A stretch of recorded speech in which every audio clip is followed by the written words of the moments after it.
G'day. So today we're talking about the unit circle. We've looked at the unit circle in previous lessons in terms of how we can find the main parts of pi, 2 pi, 3 pi on 2 and pi on half.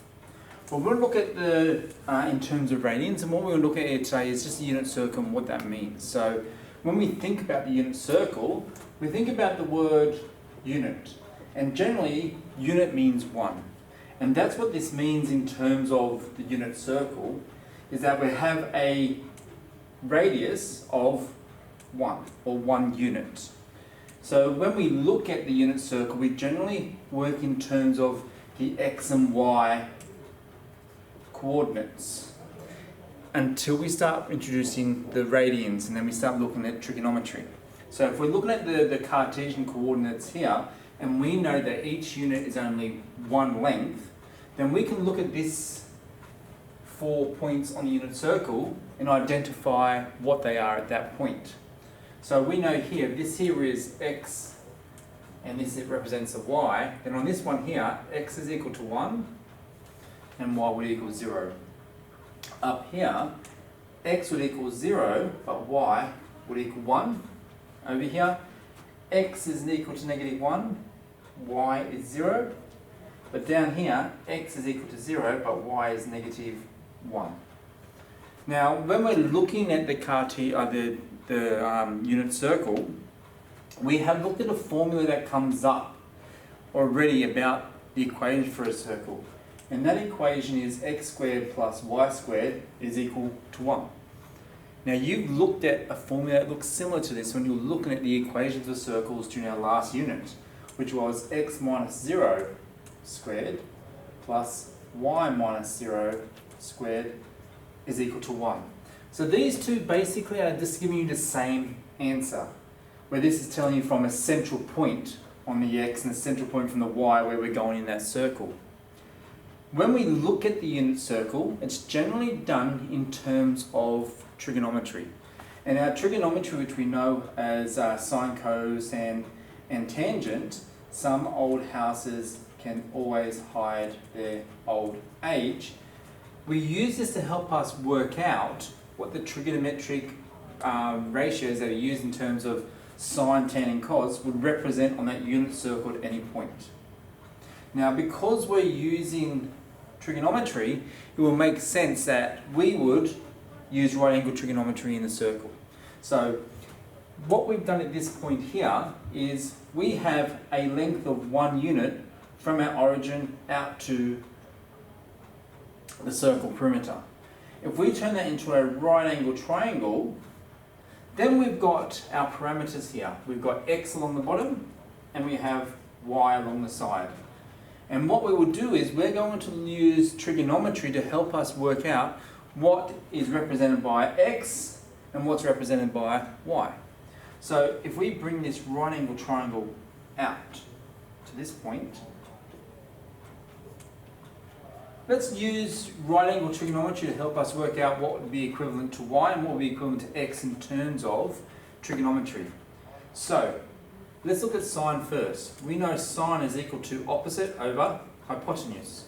So therefore, sine theta, and this here would be theta here, always at this point. Sine theta is equal to opposite, which is y, over hypotenuse, which is 1.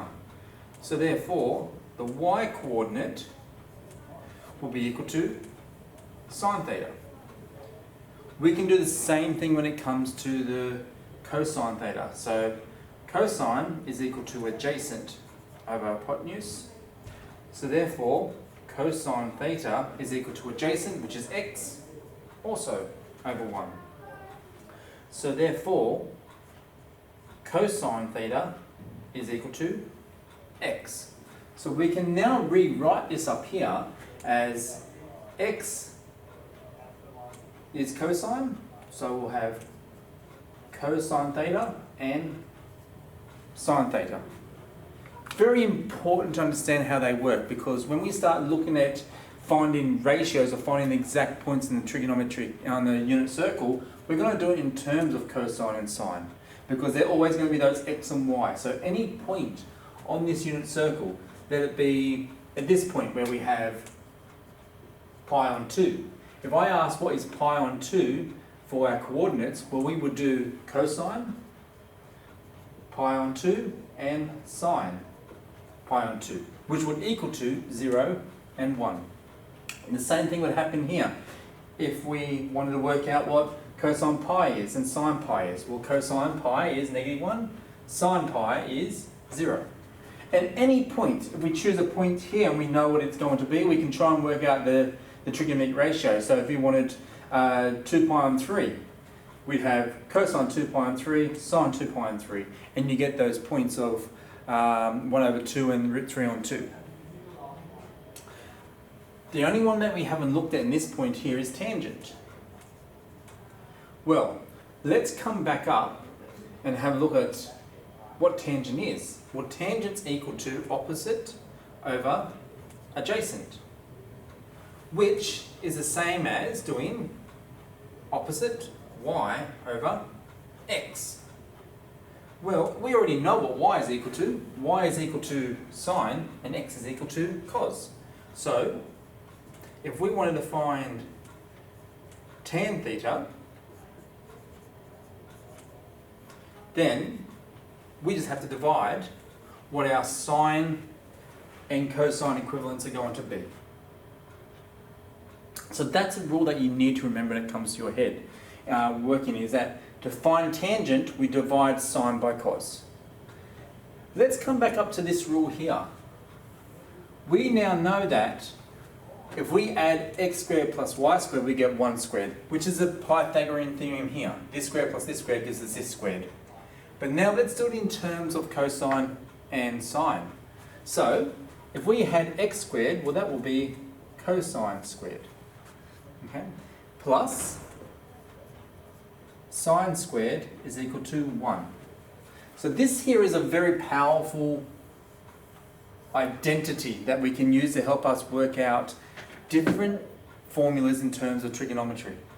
Now, why do I write it as cosine squared x? Well, this here is the same as just writing cosine x to the power of 2.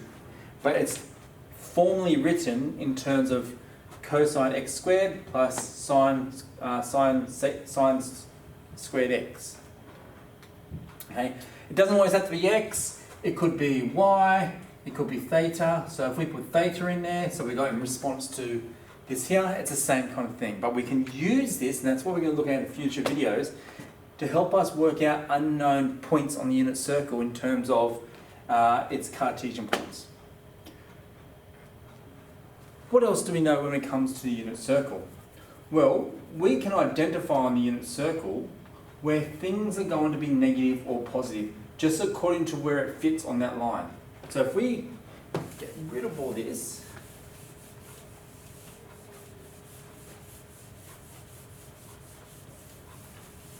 let's start looking at the unit circle in terms of what's happening in each point.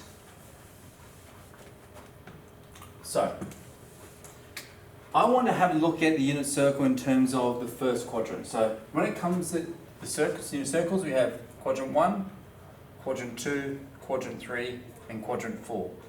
So, if we look at quadrant 1, we want to work out, well, what is the sine on this one here? So, sine theta is equal to y. We know that cos theta is equal to x. And tan theta is equal to y over x. Well, if we look at the first quadrant, we can see that the y coordinates on this first